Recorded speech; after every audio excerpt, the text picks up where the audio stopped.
passaram os 3 anos Passamos e meio. 3 anos e aí vem a outra fase, depois do namoro, né? Vem a fase do noivado. Noivado.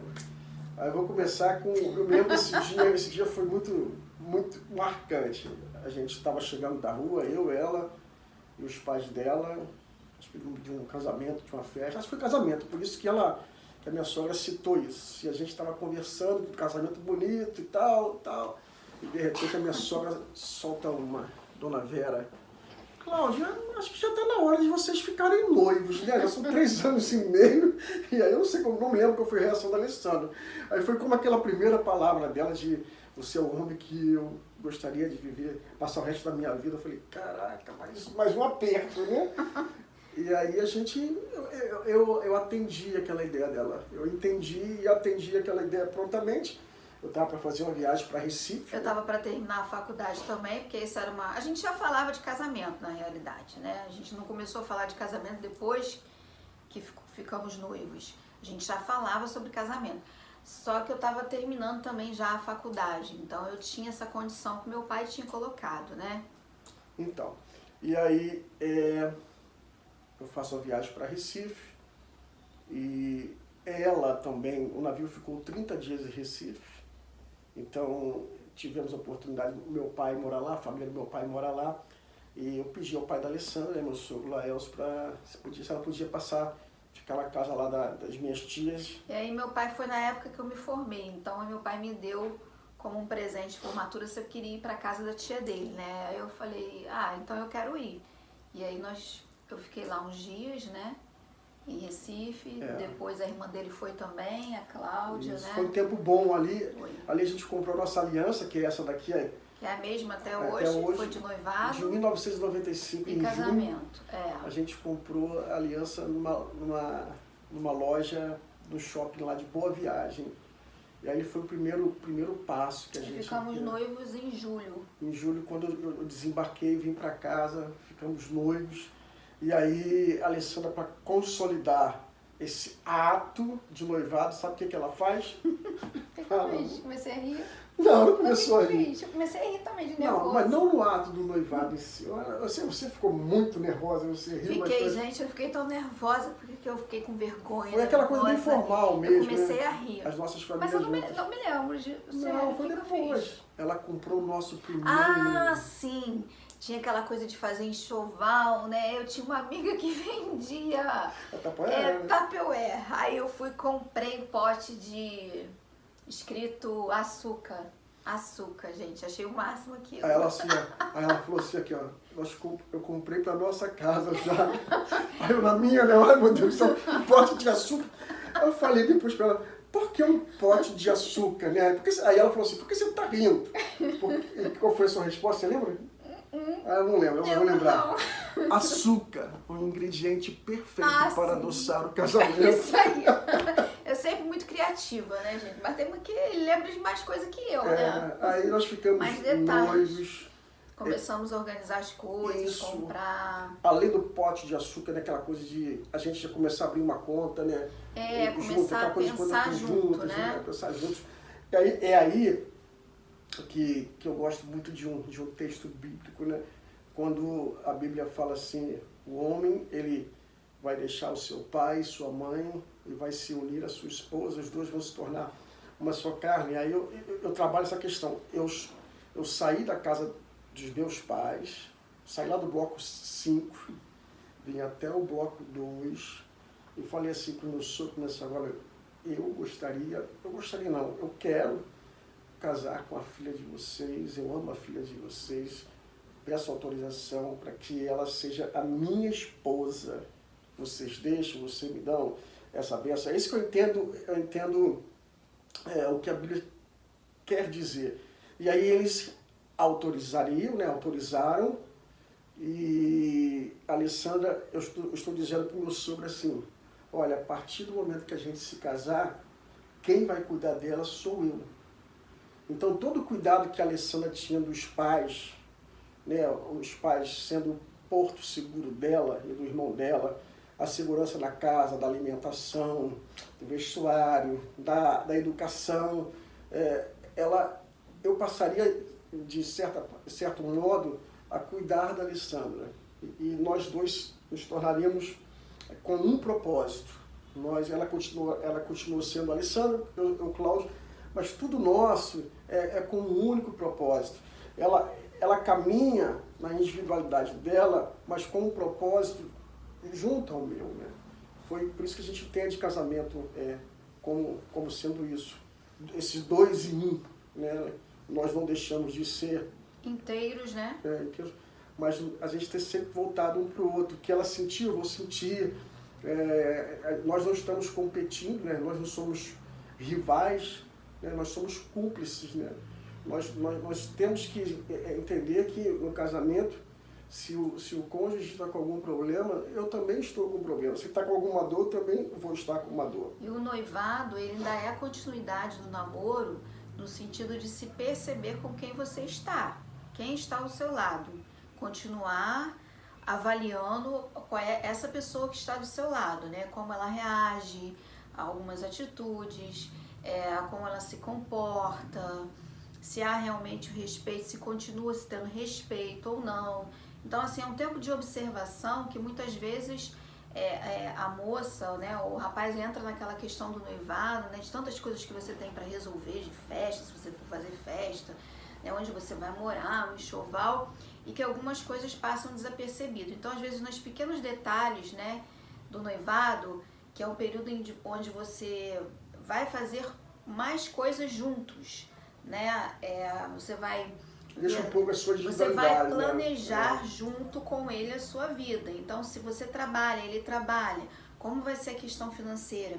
Existe o meu dinheiro, o seu dinheiro, existe o nosso dinheiro, existe aquilo que eu posso fazer e aquilo que você pode fazer. Eu não posso saber da sua vida financeira e você não pode saber da minha. Como que é isso? Então, assim, se eu estou nesse período de noivado com a intenção de casar, existe aquilo que é pessoal, né, que faz parte da minha identidade, assim como existe aquilo que faz parte da identidade dele, pessoal, mas existe aquilo que é comum, né? A vida financeira, ela é comum. Né? Os nossos planos, eu me lembro de um pastor, não sei qual foi o pastor que falou, uma mensagem que eu ouvi uma vez, que ele estava orando para comprar uma TV grande de plasma e ela estava orando para comprar um colchão novo. Então que os dois não estavam conseguindo nem uma coisa nem outra. E aí eles conversando um dia, né, e aí ele falou assim: tá vendo? Você tá orando para comprar um colchão e eu tô orando para comprar uma TV, por isso que a gente não consegue. Então realmente o que a gente precisa ver no casamento são as prioridades. Qual é a nossa prioridade? É comprar um colchão ou comprar uma TV? O que nós vamos fazer? Então, tudo aquilo que diz respeito à vida de um casal, aquilo que é comum, ela precisa caminhar junto e ser decidida junto, né? Há um planejamento junto. Ela tocou num ponto que é objeto de desavença, discórdia e até um começo de uma separação entre casais, a parte financeira, né? A Alessandra, ela tem a formação dela, ela é assistente social, mas por opção dela e também por poder optar, ela resolveu ficar em casa a partir do nascimento da nossa terceira filha, para se dedicar mais ao lar. Eu que trazia e trago até hoje a provisão, o trabalho. E isso não quer dizer que eu sou mais do que ela e ela não é, e que ela é submissa a mim. Aqui não existe o salário do Cláudio, não.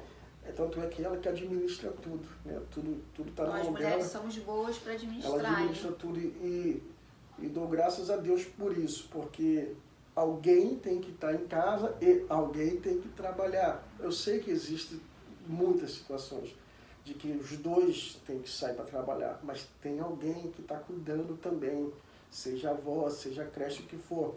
Mas se os dois têm que sair para trabalhar, então a situação de cumplicidade tem que ser maior ainda. Porque os dois estão juntos com um propósito, de trazer o sustento, o alimento para casa. Então, eu vejo nela assim, essa mulher virtuosa, né, o Salmo 128, que fala muito sobre isso, né, que a sua esposa, no interior da sua casa, será como uma videira frutífera. E a Alessandra aqui nessa casa, graças a Deus, ela consegue governar muito bem, né? E uma coisa que ele está falando da cumplicidade, que é importante a gente ter apoio também. Eu fiquei muitos anos sem trabalhar. Depois eu quis voltar ao mercado de trabalho e precisei também um período da nossa vida e recebi o apoio dele. Então, assim, foi importante para mim. Eu recebi a oportunidade e falei, agora eu quero tentar, eu quero sair, a gente, né, tá precisando nesse momento da nossa vida, e eu tive esse apoio dele. Eu apoio como? Em casa, né, dividindo as tarefas, ajudando com as meninas. É fácil, gente? Não é fácil. Eu fiquei um bom tempo, né? Quando os dois trabalham, né, não é fácil realmente quando você tem filhos. Há o dia da irritação, há o dia do estresse, o dia do cansaço, tudo isso acontece. Mas em meio a tudo isso, a cumplicidade e o respeito precisam andar juntos, né? Precisa parar se estiver estressado, avaliar o que está acontecendo, tudo com muita calma, né? Não com perfeição. Eu sempre digo isso, não com perfeição. É por isso que a gente chegou a comentar qual foi o ingrediente, ou qual é o ingrediente mais importante na relação de vocês. O amor, ele está lá no ápice sempre, mas se você desmembrar dos outros, é a questão do respeito, de você entender o outro, né? Você imagina os dois chegando cansados do trabalho, tendo que fazer outras coisas em casa, com filhos, com a própria casa em si, com a alimentação do dia seguinte, e não ter tempo nem para eles dois, né? Imagine isso um dia. Imagine 2, imagine 5, e só tem no final de semana, que isso é uma rotina a cada mês. E se a gente não tomar cuidado, e o desgaste vai acontecer, a gente só vai começar a olhar pelos defeitos, pelo que está acontecendo de ruim, e a gente não consegue preservar e lembrar do tempo do namoro e do noivado. Eu acho que a gente já está falando de casamento, né? Já entramos no casamento. Sem falar. Mas eu me lembro de Jacó quando ele disse que amava Raquel. Ele trabalhou 7 anos para ter Raquel como esposa, só que esses 7 anos não valeram para ter Raquel. Ele teve que casar primeiro com Lia, a irmã mais velha, e Labão falou para ele, então você vai ter que trabalhar mais 7 anos para conquistar Raquel. E ele trabalhou mais 7 anos para conquistar Raquel. Então olha o esforço que esse homem fez para casar com a mulher que ele amava. E como é que com o tempo, né, com a rotina, com as atividades, com a pressão da vida, com os contratempos, esse amor acabou. Esses 21 anos que eles ficaram junto na presença do pai dela, como é que pode acabar assim a relação? É fácil, né? De repente a gente precisa dar o deu mais certo, cada um segue seu caminho. A gente está conseguindo entender isso, que aquilo que a gente construiu ao longo desses 5 anos antes de casar, não foi fácil. A gente sempre se amou. E posso dizer que o tempo, né, o amor nosso, ele continua. Mas eu preciso, né, já dentro do casamento, entender, Alessandra, a nossa relação, ela vai muito mais além do que uma coisa mecânica, de uma rotina em si, até a questão sexual, ela não é só uma questão de necessidade, mas é do carinho, do toque, do cheiro, do abraço. Se a gente não tem tempo, a gente já estourou o tempo já, mas se a gente for olhar o livro de Cantares de Salomão, o Cântico dos Cânticos, quantas coisas românticas ali tem, que a gente não executa mais ou não faz mais, porque a gente caiu numa rotina de estar acostumado ou acostumada com aquela pessoa anos e anos da sua vida e não consegue enxergar o que passaram para estar juntos, né? Mas acho que voltando para o início do casamento, uma coisa muito especial foi o dia do casamento, ela entrando na igreja, é o sonho de qualquer príncipe, né? Ou sapo, né? E vendo aquela menina o altar, né? Eu chorei muito, né? O vídeo... Ele chorou muito, ele chorou mais que eu. O vídeo mostra isso. E foi um momento marcante que meu sogro, antes de entregá-la para mim, ele disse uma frase, não me lembro ao certo, ao pé da letra, mas ele falou assim, ó, Cláudio, neste altar eu entrego a minha filha com a bênção de Deus para você. Minha filha Alessandra. Para que Deus abençoe essa perfeita e completa união, alguma coisa assim, meu pai falou. Eu achei isso lindo, né? Ou seja, Cláudio, então a partir de agora, né, é contigo. Eu já fiz pela minha filha. Então, eu confio a você, assim como Deus confiou ela a mim, para você cuidar dela. Olha a responsabilidade que nós homens temos em cuidar de nossas esposas, de nossa esposa, no caso, e de nossos filhos, para quem vai ter filho, né? Foi muito bom, e aí, a partir dali, a gente realizou um sonho, né, que achava que não seria difícil concretizar. Estamos aqui até hoje, com a graça de Deus. Iniciamos a nossa jornada e não terminamos, né? Porque a jornada continua. As dificuldades, as adversidades que a gente passa na vida, no casamento, né? Mas a gente permanece. Tudo passa, né? Vem a ventania, passa, o temporal vem, passa, mas a gente permanece ali, isso que é importante. Vieram as nossas filhas, né? A Juliana, a Mariana, a Giovana e a Suzana, que vocês já viram aí em vários vídeos. E começa todo um processo, outro processo. Aí dá um outro vídeo, né? Para falar sobre criação de filhos. Mas não concluindo, que a gente não tem conclusão, a gente não tem receita, a gente não tem 7 passos, né? Faça assim, ó, faz como nós fizemos. 7 passos para ter um casamento perfeito, até porque não existe casamento perfeito. Mas eu diria para as mulheres, né? Vou dar um recado para as mulheres, aí você dá um recado para os homens. Eu diria para as mulheres, aquilo que eu falo para as minhas filhas, primeiro, se ame, seja feliz sozinha primeiro, eu digo para elas. Sejam felizes solteiras primeiro, né? Tentem alcançar os desejos que vocês querem para depois você juntar a sua felicidade com a outra pessoa. Amor próprio. Mulher, você precisa ter amor próprio, você precisa se olhar e se amar. Eu sei que a nossa vida tem altos e baixos, mas a gente precisa se amar para que a gente possa amar o outro. E se dar valor para que o outro possa olhar para nós e nos valorizar também. E não existe aquela questão de que eu casei com ele para ele me fazer feliz. Não, eu sou feliz e vou ser mais ainda junto com ele, apesar de todas as dificuldades. Então, mulheres, se respeitem, não percam a sua identidade, a sua individualidade, os desejos, os sonhos, né? Não precisa perder os seus sonhos porque você vai casar. Então é por isso que você precisa avaliar bem quando você namora, quando você está noivando, com quem você está casando. Não existe ninguém perfeito, mas existem pessoas ainda nos dias de hoje que são respeitosas, que são amáveis, que são de bom caráter, e que podem estar caminhando junto com você. As jovens que estão aí solteiras, pensem bem primeiro naquilo que vocês desejam fazer para a vida de vocês, para a caminhada de vocês, para que depois vocês possam estar com alguém e realmente não ter aquela necessidade de que o outro tem que te fazer feliz, mas que você já é feliz. Legal, que bom. Eu me lembro o seguinte, nós casamos em 96, e eu comecei a seguir os ensinamentos de Cristo na Bíblia em 95. Então, o nosso casamento sempre foi pautado a partir daquilo que nós acreditamos da nossa fé. Então, eu não posso falar de alguém que tem um casamento pautado na fé em Cristo e alguém que não tenha.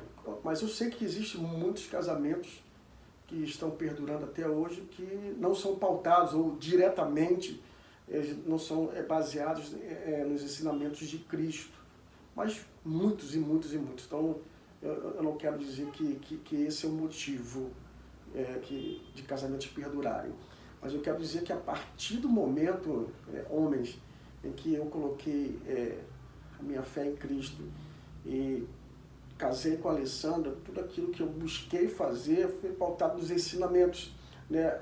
Até que a Bíblia fala em Efésios 5,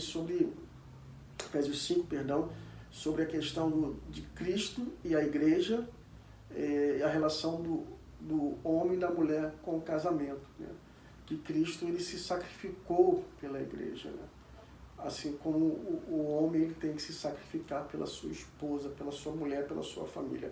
E esse sacrifício, além do suor do rosto, do trabalho, é o sacrifício da paixão, né? De você saber, homem, é que você está trazendo para si uma família. Deus está te dando a oportunidade de sair lá da casa dos seus pais, do conforto que você eventualmente teve, e construir a sua família.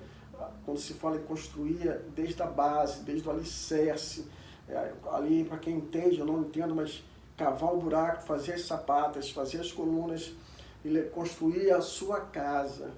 E isso exige sacrifício, isso exige renúncia, essa renúncia de você não ser só mais você. Então, assim, eu tenho buscado isso até hoje. Hoje tem esse modelo no casamento. E digo a você, sem falsa modéstia, sem querer ser um clichê, que o amor que eu sinto por ela hoje é bem maior do que, se é que possamos medir por ela. O que te marca, o que te faz ter certeza disso, né? É uma coisa bem simples. Eu respondi isso para a nossa célula, no grupo de células, a célula que a gente frequenta na Igreja Metodista Ortodoxa da Taquara. Eu tenho prazer de estar ao lado dela, eu tenho prazer da companhia dela, de sair com ela. Então, se imagina o tempo que eu passo fora de casa, como eu me sinto, porque eu me sinto bem ao lado dela, né? Sinto muito bem ao lado das minhas filhas, mas na relação marido e mulher, assim, eu me sinto muito bem ao lado da minha esposa. Então, eu diria isso para você. Casamento é uma relação de sacrifício, não sacrifício de eu tenho que casar, eu tenho que fazer, eu tenho que trabalhar, eu tenho que amar. Não é isso. É o sacrifício da paixão, é aquilo que você está construindo na sua vida. E nós estamos nessa construção há 24 anos, quase. É isso. Né? Poderia falar mais, não sei. Muita coisa para falar, mas uma coisa também que eu acho muito importante. 42 só para minutos. encerrar, gente, para encerrar. É o bom Será humor. que você vai assistir até o final? Espero que você assista até o final. Mas é o bom humor também. Também ajuda bastante na nossa relação. Gente, é isso. Um beijo grande para vocês e até a próxima. Beijo. Amo você. Vamos ver.